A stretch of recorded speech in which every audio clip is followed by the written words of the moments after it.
Thank you for watching the Citizens Report. My name is William Donahue. For today's show, I'm going to have an election interference section, a Ukraine section, a section I call Clown World, legal immigrant section, a section police brutality, and an Isreal section. But before I get into that, please like and share the video, and also subscribe to the channel so you get notified. Send this to other people so that this information gets out there ahead of the election cycle. That's my first section again, election. This time it's election interference. So the first section is basically a mixture of election interference and just a bunch of lawfare against Donald Trump. The first article is U.S. federal government created secret web portal to track MAGA purchases and spy on the American people, Congress finds. So the House Judiciary Committee released a 36-page report outlining how our government, our tax money, funded spying on MAGA purchases and ultimately spying on a political movement. So the next section, or the next article, judge throws out 6 counts of Trump's Georgia election interference indictment, which is a good thing for Donald Trump, but he's facing multiple counts, multiple charges for this indictment. So he's winning things here and there as far as this case goes and as far as his other case goes. But I wanted to just say he's winning his cases and Fani Willis is not doing so hot in her cases. So this is a win for Donald Trump as much as it is election interference, weighing him down with lawfare and a bunch of legal attacks and just taking up his time. This case against him, Trump documents case, judge weighing dismissal, muses on Biden parallels. So this is the classified documents case. Basically, they're saying the judge compared it to Joe Biden and Donald Trump, which isn't even close comparison. But they're weighing dismissing the case, which would ultimately be a win for Donald Trump, but would help to exonerate Biden when it was 2 totally different scenarios. And everybody basically knows the arguments. Trump's were secured and he had Secret Service. Biden's were in a garage and in a apartment in Chinatown. They were scattered, so there's definitely differences. If they try and tie the two together, maybe it will look like a 1-for-1, and that'll just get rid of the whole problem with them accusing Trump and then it coming out that Biden did the same thing. The next section I have is Ukraine. Ukraine is not doing too good as far as the war goes. NATO is weighing in and making veiled threats, and now Putin is responding. This article says Putin says he's ready to use nuclear weapons if Russian state at stake, but there's never been such a need. So he's basically saying their weapon systems are turned on. They're always watching out. They are prepared for potential war. He describes their escalation threat scale, which we have similar things. Basically, like if certain events play out or certain scenarios, they've war gamed how to respond, and they are operating with those abilities readily available. So he's making it known, which is, a threat, an indirect threat. He also says oil industry will be swamped with work for another 100 years. That's a Putin quote. So Putin is seeing that the renewable energy industry is not ready for the average consumer. I don't know if it will be ready or if they'll make advancements. It's not stable enough to power our country, and for the next 100 years, he says that he's going to be pumping out as much gas as he can and making money off of it. So strategically and policy-wise, that's a smart move for Russia to gain money, as we're blocking drilling permits and not allowing our energy to be sold on the market. This is a huge advantage for Russia. This next article is from the New York Times. It's called Ukraine's Armory. It basically goes through and describes how Ukraine's armory relied on American weapons to fight Russian invaders.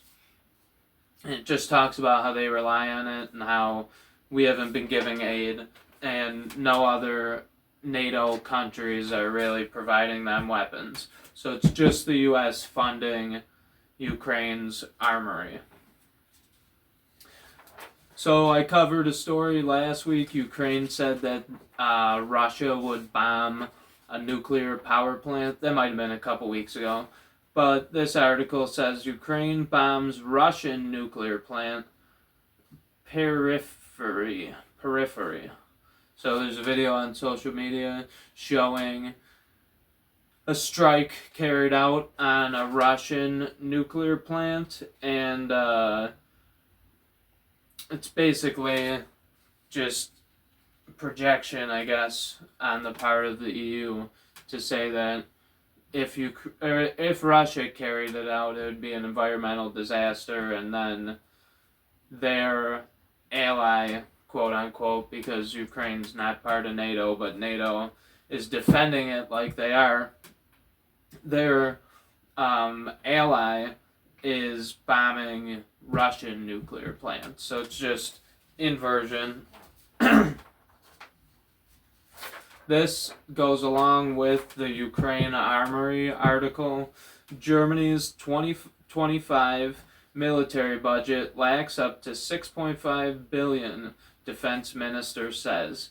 So it basically says that they don't have enough weapons because of giving weapons to Ukraine.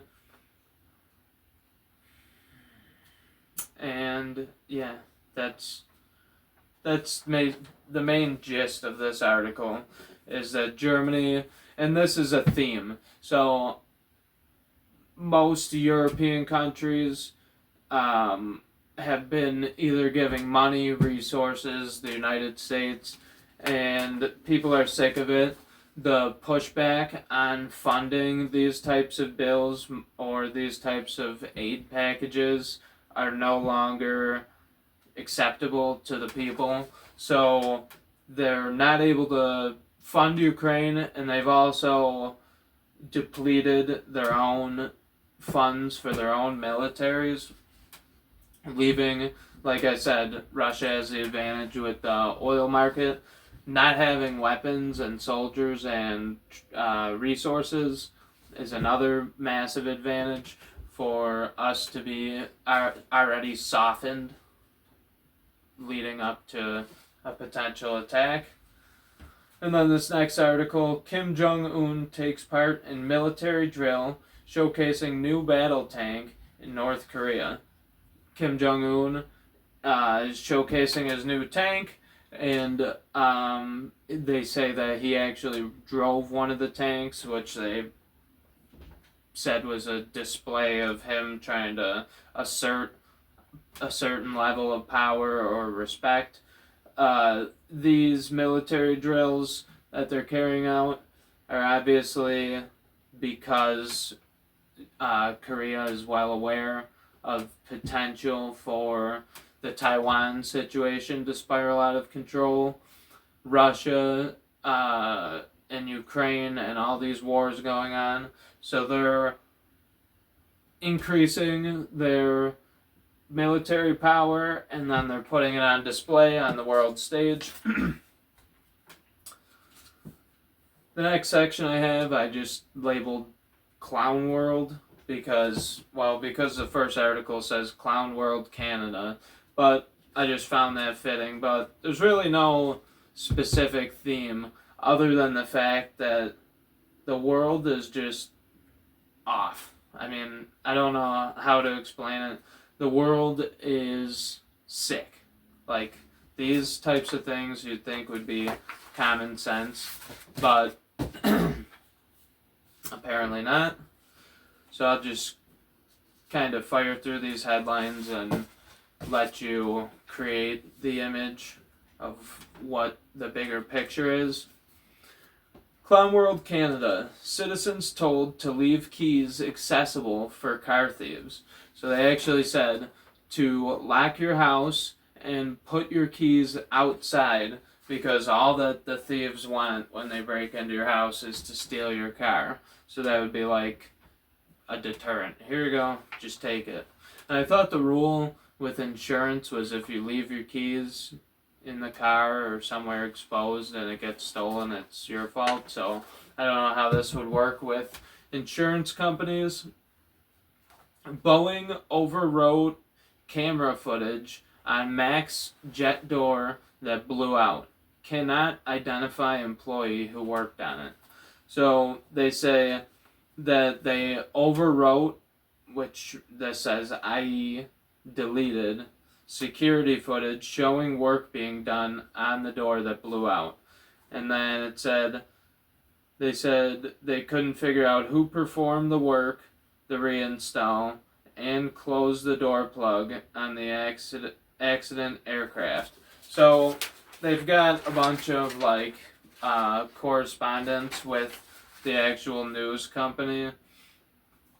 He said the footage was overwritten. They said they didn't have who the employees were. They didn't keep any logbooks of who worked on anything.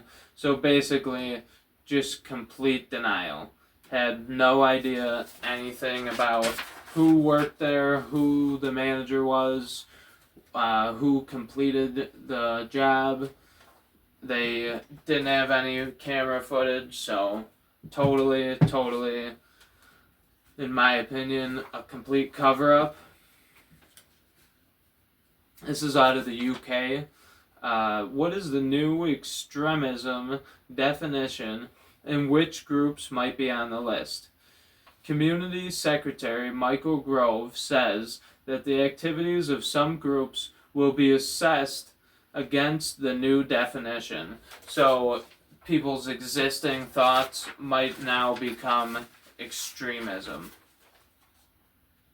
He said that the UK's values were under challenge from extremist groups.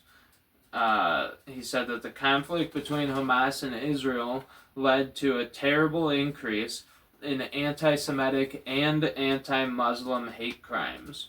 So Europe has been pretty bad with terror attacks and all sorts of things, but they're talking about speech, so it's not actually crimes being carried out. They're talking about what the definition of extremism would be.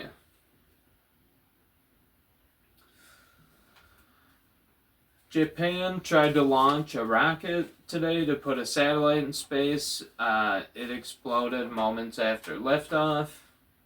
The TikTok bill that I talked about last show was passed by the House, and now they're sending it to the Senate, so this may or may not make it through the Senate, and then up to the President to be either vetoed or not, and then to the Supreme Court, so it hasn't made it all the way there. By the way, I am on TikTok now because of my views being deleted from my channel, so I'm trying to create some sort of alternative access to my videos. This from Florida Health. Florida State Surgeon General calls for halt in the use of COVID mRNA vaccines. So he says that there is DNA particles in the lipid nanoparticles. So I'll just read this. They say that DNA integration could theoretically impact humans on oncogenes. Basically, these things would, if this theory is proven, which there's been a study done, the Surgeon General quoted a study. If these things are proven, they're saying that this harms your DNA, alters your DNA, and that it also has SV40, and I think they're talking about the potential for causing cancer, chromosomal instability, unintended integration could affect unintended parts of the body, including blood, heart, brain, liver, kidneys, bone marrow, ovaries, testes, lung draining, lymph nodes, spleen, the sites of the administration, and subcutaneous at injection site. So they're actually talking about the physical injection site could be affected, biodistribution of DNA vaccines, and then they're talking about every major organ in your body being affected. It's not like they're saying that it could cause hair loss. They're talking about it affecting your blood, heart, brain, liver, kidneys, bone marrow, ovaries, testes, lung draining lymph nodes, spleen, and the site of the administration of the shot. So they're making a massive warning. This should not be considered anti-vaccine. This should be considered a potential hypothesis, studied, researched. You go through a series of tests, you come to a conclusion, the whole scientific process. This should be considered, debated, talked about. If what they're alleging here is true, think about it. This has been administered to millions and millions of people. So, I'm sure that certain news outlets will cover it certain ways, but that's how I think about it. In a world of fairness and freedom, if you wanted to do an experiment and I said that a coin lands on heads every time, and then we went ahead and flipped it, and there was a couple times it landed on tails, then my theory would be wrong. That's a stupid analogy, but it doesn't matter whether it's about coin flipping or about shutting down all of your organs. The scientific method is a proven process, and that's what we should be following. That's trusting science, is trusting science enough to test something, debate about it, figure it out, and decide conclusively what the most consistent outcome would be. It's never for sure. Science always changes. This next article, Hannibal Run. Biden administration warns Florida may get swamped with mass migration wave from Haiti. So I don't know why this says Biden administration. It's Matt Gaetz asked what the president's... Oh, okay. So the Biden administration, Matt Gaetz asked, and the Biden administration said that they are watching the situation, basically, in a paraphrase form. So they're watching the situation. Now, judging by their handling of the border situation, I don't foresee them doing very much about it, but they're watching the situation. At least this time they warned about it in the beginning instead of denying it for 2 years. Women allegedly drove dead man to bank in weekend at Bernie's style plot to withdraw his money. So these two women, this guy died. They were like friends or neighbors or something, and they Notice they died. They had taken him to the bank before to get money out, so I'm sure that the teller was slightly familiar with them and familiar with the guy, and they told him before this that if he was in the car with them, then they could like handle the transaction. So they did the transaction with him dead, propped up, and took out $900 and then dropped him off at a hospital, all in one car ride. So they are now being charged with something like improper handling of a dead body or something like that, or abuse of a dead body, and I'm sure they'll be charged with stealing the money also. Next section I have is illegals. I only have one article. Basically, just to back up what I said, if you watch my YouTube shorts, I made like a good YouTube short. It had probably like 15 views, then 0, then 15, then back down to 0. So now it's at like 4 views maybe. I don't know where the views went. But just to back it up, because it is a true thing, when migrant children disappear, many cases remain unsolved. This is basically like quoting the ORR, which is a federal agency in charge of processing and placing unaccompanied migrant children with suitable adult caretakers. So they said that they had 2,724 reports in 2022. That is just their agency delivering people to foster homes that eventually, once they get with the sponsor, they go missing.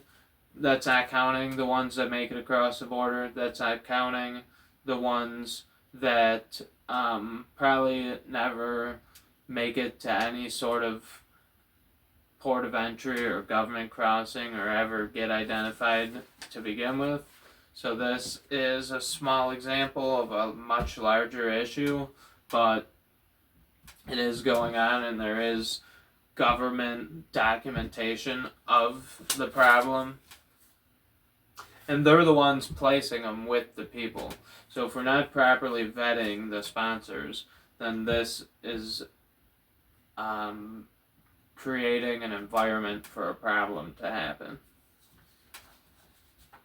Next article, I have police brutality. So I called it police brutality because I could see situations like this turning into police brutality fight against the government, defund the police, like we've seen before. This one, maybe not so much, but we are in election season, so it's time to start paying attention to the potential for these things to have massive social outcomes. California deputies fatally shot teen with autism who was holding a gardening tool, attorneys say. So the headline here makes it sound somewhat innocent.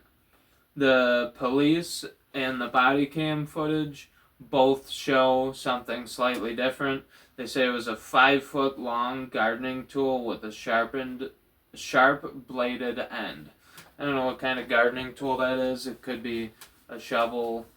I'm not too sure.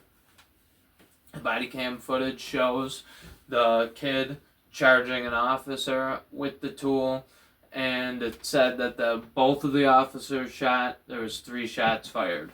I don't know who from who. Both of them shot. Maybe one guy or the other guy shot twice.